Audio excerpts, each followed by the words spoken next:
இந்த உலகத்தில் பார்த்தீங்கன்னா என்னைக்குமே ஒரு மனுஷனுடைய சுயநலம் வரும்போது அவன் தன்னுடைய குண அதிசயங்களை நிச்சயமாகவே காட்டுவாங்க. அவங்களுடைய நேச்சுரல் அவங்கள வாழ்க்கையில் அவ்வளோதான். ஆனால் கர்த்தர் அந்த ஜனங்களுக்கும் உங்கள் ஆவிகளுக்கும் வித்தியாசத்தை கர்த்தர் காட்டுவார். அப்போ உங்களுக்கு விரோதமாக பேசுகிறவங்க என்ன செய்ய, நீங்கள் ஜெபிங்க, உங்கள் விரோதிக்காய் ஜெபிங்க. தீமை செய்ய செய்ய அவங்களுக்கு நல்லது செஞ்சுட்டே இருக்கணும். அப்போ தான் பார்ப்பாங்க, என்னடா இவ்வளோ பண்ணியாச்சு, என்னமோ பண்ணிட்டோம், இன்னும் பாரு அவங்களால நம்ம மேலே அன்பு இருக்காங்க.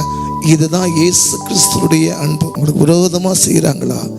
ஆண்டவர் சொல்கிறார் யாத்திராகமம் 14:14, நீயும் சும்மா இப்போ யுத்தம் பழிவாங்க தேவனுக்குரியது. உங்களை விரோதமாக பேசுகிறாங்களா, உங்களை புறம்ப பேசுகிறாங்களா, உங்களை தள்ளுறாங்களா, அவங்களுக்கு முன்னால் நீ ஆண்டவர் மேலே விசுவாசனை எங்கே நீ வெக்கப்பட்டு போனீங்களோ உங்கள் தலைகள் என்ன செய்வாரமா, அவங்க முன்னால் வைத்து வாராமா.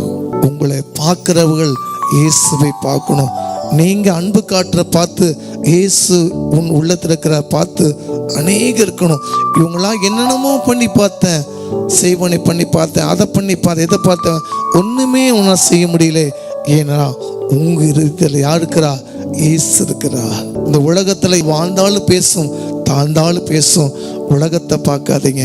உங்களை அழைச்சவ கர்த்தர் சகலத்துக்கு நன்மைக்கு எதுவான காரியம் செய்து உங்களை ஆசீர்வதிப்பார்.